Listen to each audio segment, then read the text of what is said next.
Hi, good afternoon. My name is Melissa Slaymaker, and I am the South African Ambassador for Women in Tech.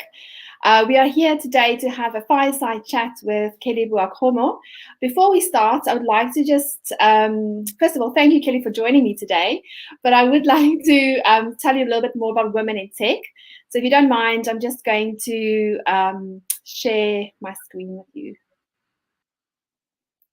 So Women in Tech is a global non-for-profit organization with two main goals. One is to help close the gender gap in tech, and the other is to help more women and girls embrace technology.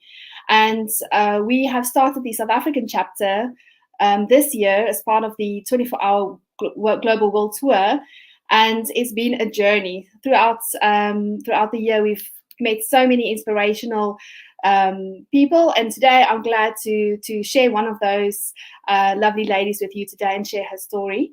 Women in Tech. I just want to just share my screen with you.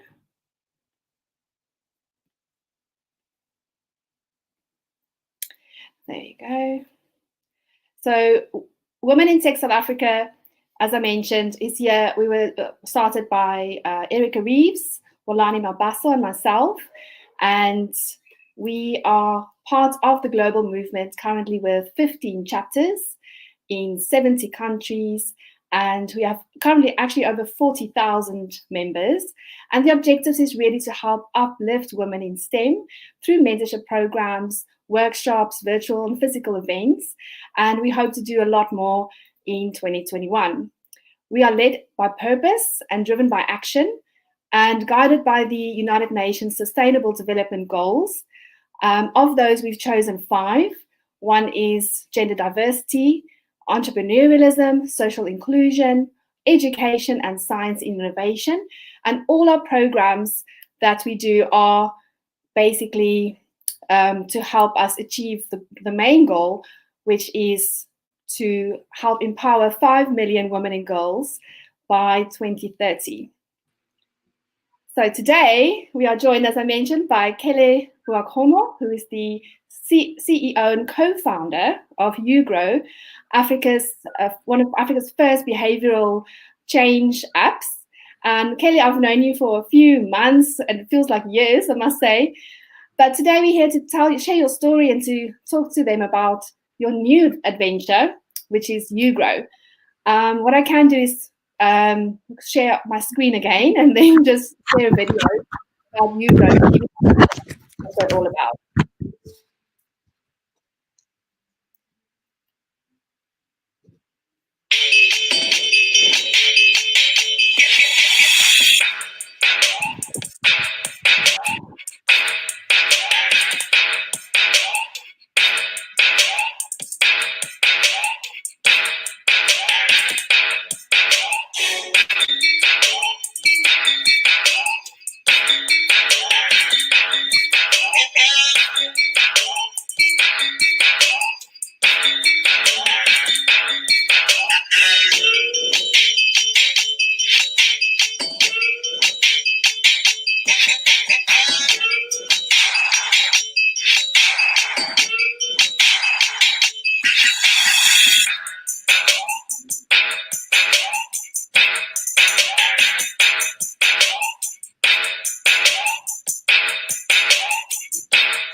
So Kele, you obviously started this new adventure, but what people might not know is before you started as an entrepreneur, this new adventure, you were a MD and also board member for Accenture South Africa, probably one of the very few ladies right at the top.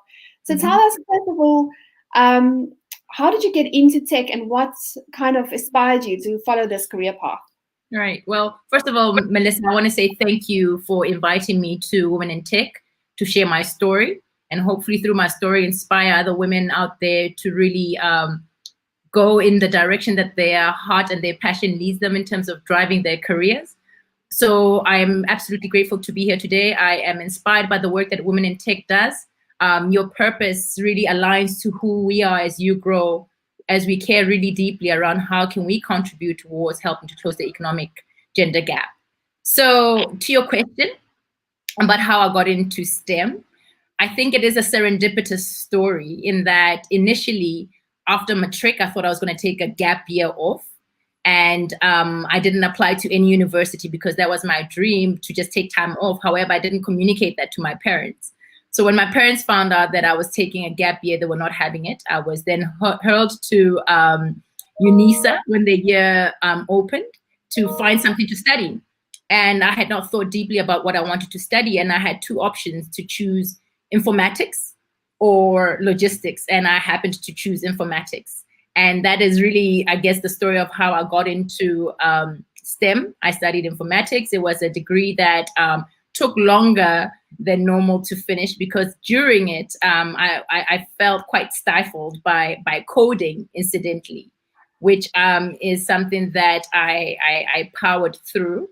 I felt at the time, and of course, things have changed dramatically around my view around this, but that coding was very square. But in realizing where I sit right now, that coding actually allows you to express your creativity with regards to the solutions that one is able to build and the possibilities that technology really provides.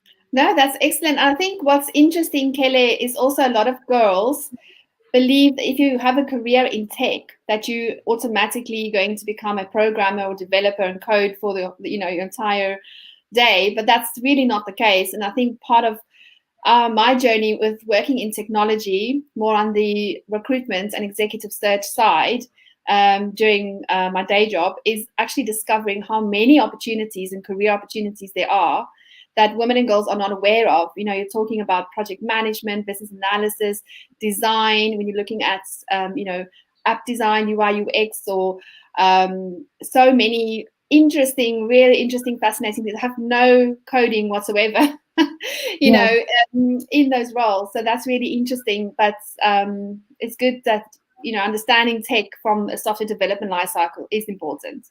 Yes, anyone can learn that. Yeah. Yes, absolutely. So it was a very important foundation for myself to be able to really understand the entire SDLC, as you called it. But then again, from that, it's just the foundation from where you can take it. The possibilities really are endless from a tech perspective. Exactly. And so tell us, as a leader working in, the top job in one of the, world's largest consultancies, what does it feel like being, at the seats, at the board, in the board meetings, being one of the very few women in those meetings? What were your challenges? And tell us more about that experience. Well, it was an absolute pleasure for me to have the opportunity to work with Accenture for 15 years. It is a career that I thoroughly enjoyed, and I really got from this career what I wanted from it. Initially, when I joined Accenture, I had worked for 2 years in a software vending company where I was selling software, but I really felt that I wasn't getting a full breadth of experience and expertise, and that's why I ventured towards Accenture. And really, I felt like a child in a sweet store, because the breadth of work that Accenture does is really amazing. And, working at the forefront of technology and innovation was extremely inspiring for me, watching how we worked with our clients at the time to really help them drive high performance and drive innovation. I was really, really inspired. And I guess for me, it opened up just possibility around what technology is able to do, because really technology is an enabler. And really, you start off always with what is the problem statement. So for me, I saw it really as an opportunity to solve a myriad of problems that I absolutely loved and enjoyed. And I got the real experience from starting from the bottom, doing testing, and moving all the way up to where I found myself sitting as an executive at Accenture, driving our organization's strategy, and also ensuring that I am being quite deliberate around looking to ensure that I am making sure that I have and I'm building younger women to make sure that they themselves find the opportunities that I had found in my career growing up. So it was an absolute pleasure working with Accenture. My last role at Accenture, I was the head of innovation services. And as the head of innovation services, my responsibility really was about how can we help organizations drive innovation.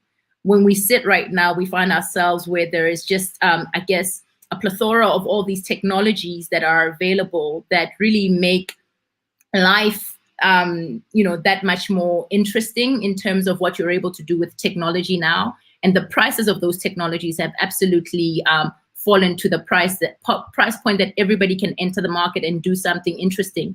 And so, innovation was really around how can we help the legacy organizations stay at the forefront as startups start to kind of encroach in spaces that were typically reserved for the large players. And so driving innovation and with large corporations was something that I thoroughly enjoyed when I worked at Accenture. And I guess for me, that's really as I started as I was doing the work at Accenture, I understood two things. I understood that firstly, my job as my first priority was driving innovation services. And my second one was to ensure that really I was building up women and younger women who I saw in the organization. And sometimes I'd use the words trapped talent, seeing young women who really had so much to give and so much to contribute, and yet struggling with how do they navigate their growth within corporate and how do they actually get to grow and show their skills. I think being an executive as a woman, and some of the sentiment that I share is not just unique to myself. It's literally making sure that your seat at at the table, you use it for something meaningful. And I usually joke with some friends of mine to say sometimes I walked into the room and still have to look for my seat or find somebody sitting on my seat. But really, I wanted to ensure that more women sat at places that really made a difference within our organization. And did you have any mentors, looking back at your career or the start of your career, who did you look up to? Yeah, so I think, they talk about in the leaky pipeline, when you look up, when younger women look up, they can't see somebody that looks like them. And therefore, it causes women to think about, do I belong here or do I not? For me, kind of growing up, I'd say that from a mentor perspective, I had many.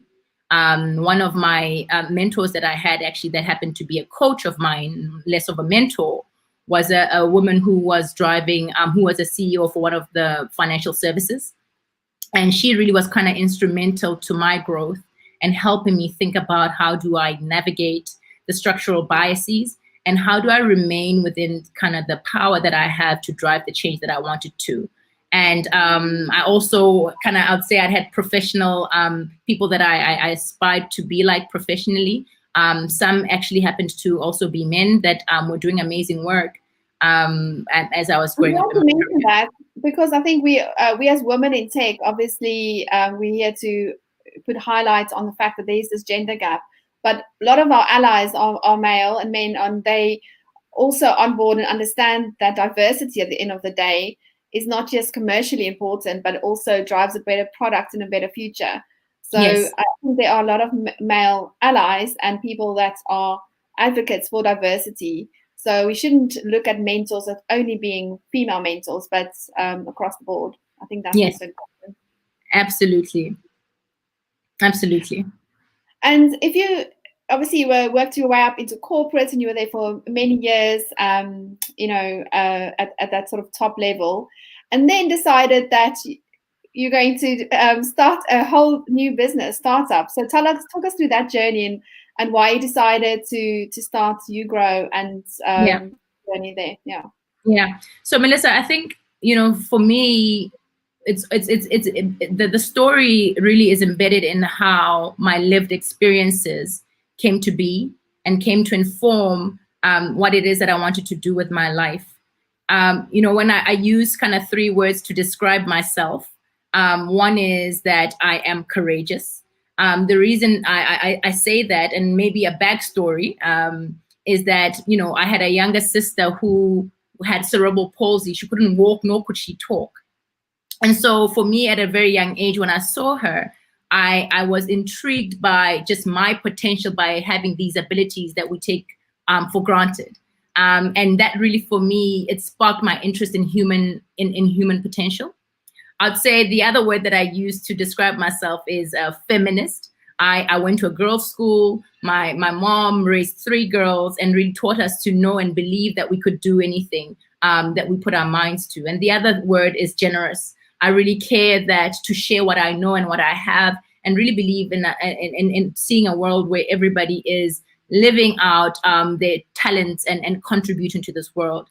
I tell you those 3 words because, I think when I went into the corporate world, I found a corporate environment that wasn't ready for a girl like myself.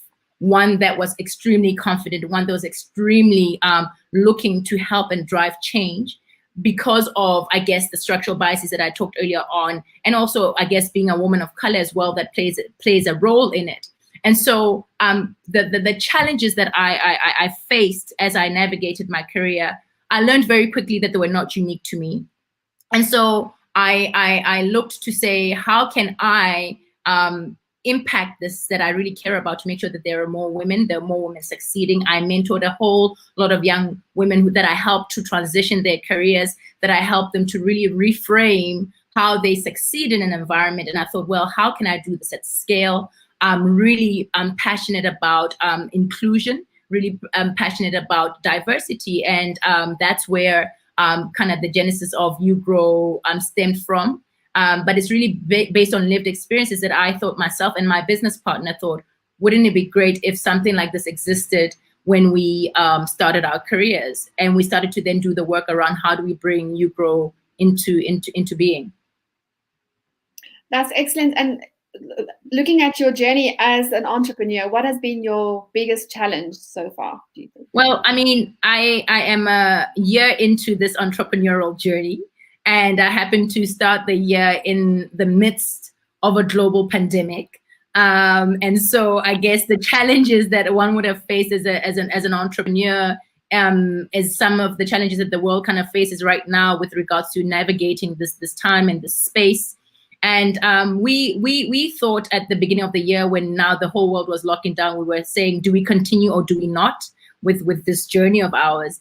And we thought absolutely that we do continue, because one of the things that we fundamentally believe at YuGrow is that we are meeting a human need, the human need that will not go away regardless of a pandemic or post the pandemic, which is really around how can we enable women to grow, live, and prosper in their careers and in what it is that they're choosing to do. And so I guess in framing what the challenge was really being at that point to make the call as to, is this the right time to continue building this platform when the world is dealing with so much? But I guess when you look at World Economic Forum, as it says, it's going to take 257 years to close the economic gender gap. It's a problem that we felt that we cannot rest on, and we need to charge ahead. So making that call and continuing to build amidst this time has been the challenge. But for us, I think it was really a great reflective moment to really confirm for us what is it that we want to do and what it is we want to solve to go ahead with. No, definitely. I think that this year has definitely given not only an accelerator to digitization and to automation and all sorts of technology, exciting things, but also that chance to really look at your purpose and look at what is the real value add as a human being. What am I contributing to society? What am I doing that's making a difference? I love that. I love that, yeah. Melissa, because, I often say that I believe I am operating at the intersection of my purpose and impact. And I've always looked to live a life that's purpose-led. And this business gives me, together with my business partner, the opportunity to do that, to help to make sure that there's really more women doing amazing work and work that really interests them, but also them being operating at the intersection of whatever it is that they want to operate at. Mine happens to be purpose and impact. Yeah. Yeah. And what is YuGrow? Tell us a little bit about what it is. And I mean, today's talk is about challenging the status quo for an inclusive future. What is YuGrow, and how does that fit in line with, challenging the status quo? So, in describing what YuGrow is a behavioral tech platform for women that seeks to drive growth through micro actions, a supportive network, as well as coaches, international coaches that we connect women to. And so for us at YuGrow, the problem we're solving really stems from the research that we did, where we spend time with about 700 women across the continent to understand what are the barriers that are preventing you from driving growth in a sustained way, in a way that also is inspired for yourselves. And the themes came out in two ways. One was really around kind of like external barriers, as well as what we call internal barriers. And we said to ourselves, well, if we take that the external barriers are going to be in place for an extended period, as the world right now we're seeing there's global enthusiasm around diversity and fostering diversity. There are seismic shifts taking place without a doubt. But knowing that these are going to take a while to kind of turn, what is it that we can do in the meantime, and not lament the status quo, but really make sure that we are operating within it in a way that's effective. And so what it is that we do when we say we're a behavioral tech platform, we really spend time understanding what are the behavioral elements that drive growth.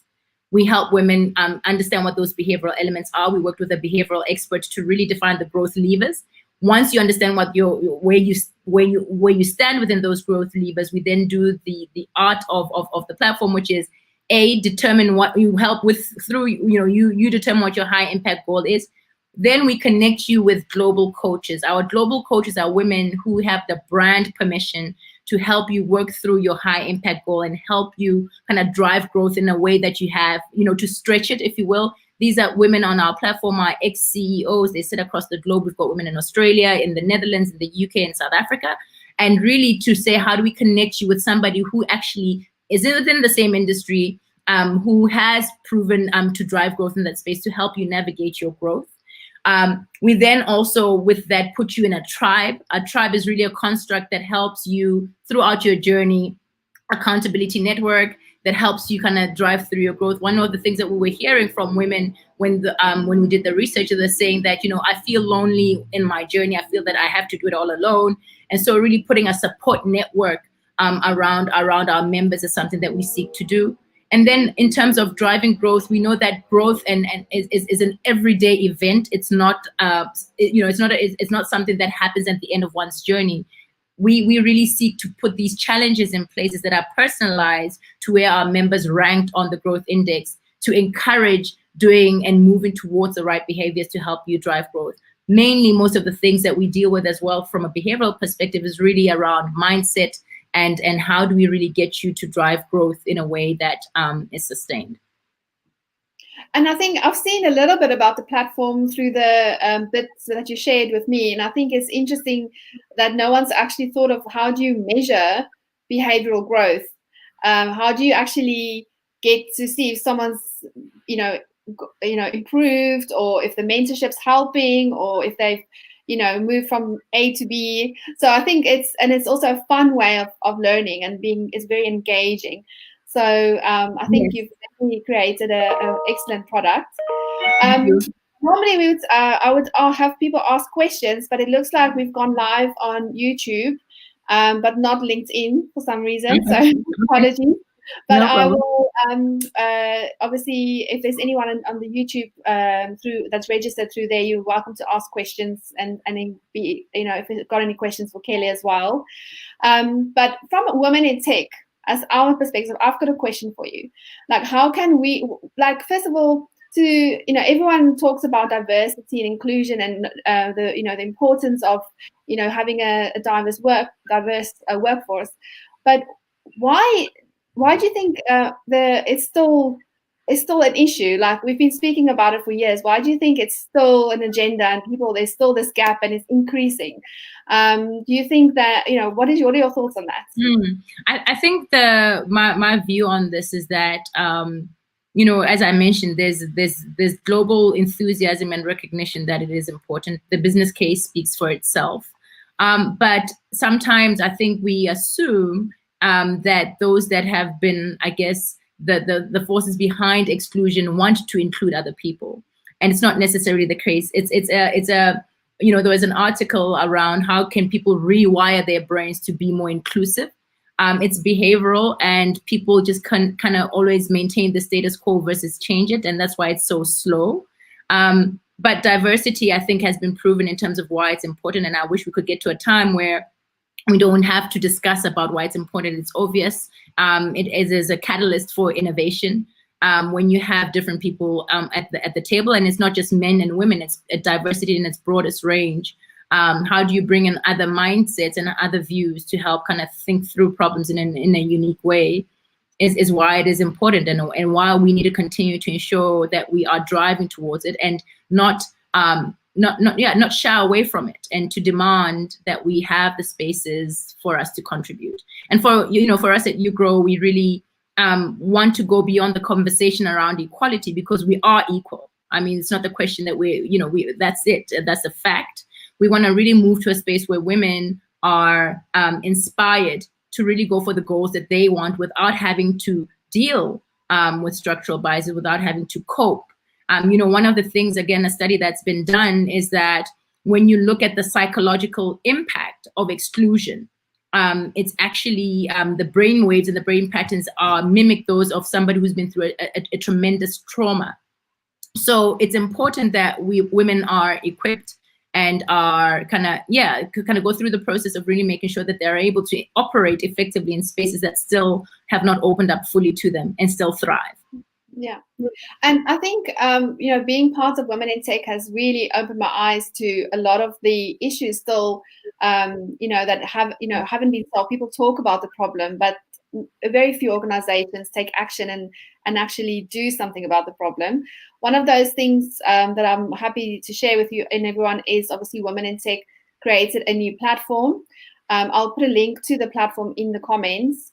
But it really is exactly that, to make it inclusive, to get more women empowered, to give them access. We're hoping next year to create an academy where you can have access to education, and even a talent marketplace where people can have access to potential jobs and careers. So I think there's a lot to be done, and everyone has to play a part, whether it's a small part or a big part. I think we want everyone to be part of the movement.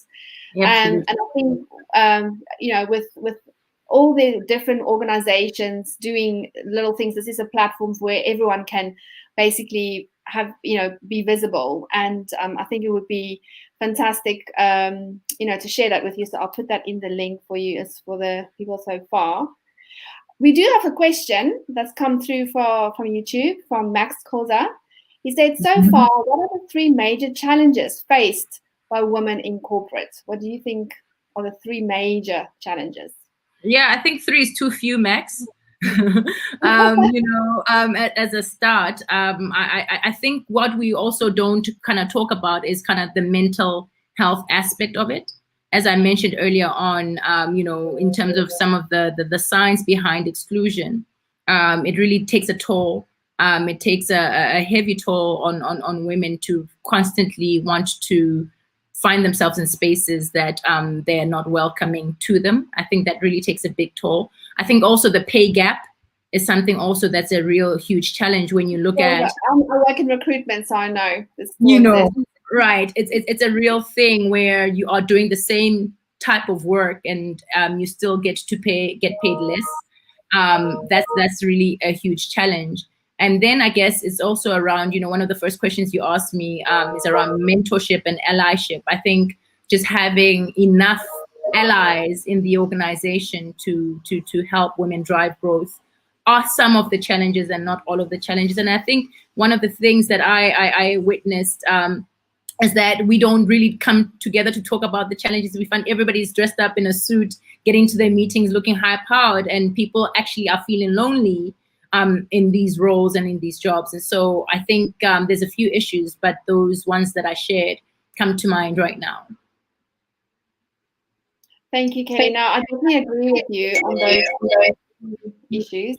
I think, like you mentioned, there are probably more. I think it stems also from the fact that there's not enough paternity leave as a problem. Why should there only be maternity leave in companies when actually fathers are also just as good to care for newborns, and so that there's an equal kind of gap, if you want to call it, in career when you start a family. So I think organizations need to look at the practical ways of helping to close the gender gap, because just by making paternity leave, as for example, equal or increased, that's one way, and also having more women on board levels where you can see them visibly, at the top seats, and I think as well as giving more insight and to show younger women that these women are doing great things. So making it visible. Partly also one of the reasons we're having this fireside chat is to show the younger generation and younger girls and students that, look, the world is really your oyster if you have the right tribe and support and people around you. So I think that's very important. Yeah. I don't have any other questions coming from the live feed. But, maybe Melissa, whilst we wait for the questions on the live feed, there's another kind of prompt that you'd asked in preparation for this around how do we get more women into technology?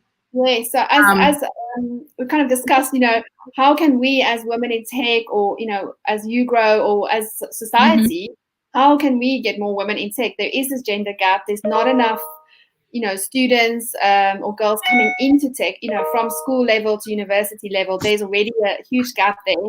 What can we do about it? What are your thoughts about that? Yeah, I definitely think that we need to start to humanize technology, because at the end of the day, technology really is an enabler of many things, but a problem solver, if you will. So when you look at the amount of challenges we have in the world, most of them are going to be solved around with technology. And so bringing that human lens around how can we use tech for good is absolutely important. One of the things, I guess I'm inspired by one of a young lady, her name is Joy Balwini, who is fighting that whole cause around how do we remove the biases from facial recognition systems, where they don't actually recognize sometimes women and sometimes. There's a movie at Sundance Film Festival called Coding Bias. Correct. Yes, and that's so shocking to see. Yeah, and so Melissa, so for young women, or for women who are thinking about technology as something quite far from their lives, I think we need to redefine that, because when you now look at how technology is playing an increased role in the world that we live in, AI being one, is that it will continue, the biases will even be that much more entrenched if we do not take opportunities that technology presents itself for us to participate in. And so it's a call around how can you create and how can you use technology creatively to address some of the societal challenges we find ourselves in, from education, from health, etc., across the board. Technology allows us to do that. Exactly. We do have another question that's come through from Linda Stradom. She's asking, what would your advice be for managing imposter syndrome? The ability to silence the inner voice that may be negative, to block one from their true potential. This is a very good question, so thank you for asking that. So it's an interesting question, because when we did our research across the board, women even at executive level still continue to suffer from this imposter syndrome around, do I belong or do I not belong? And so, and that was one of, for us, when you look at the growth index, in our mindset dimension, we really drill down into things such as self-belief, into mental resilience, into self-accountability.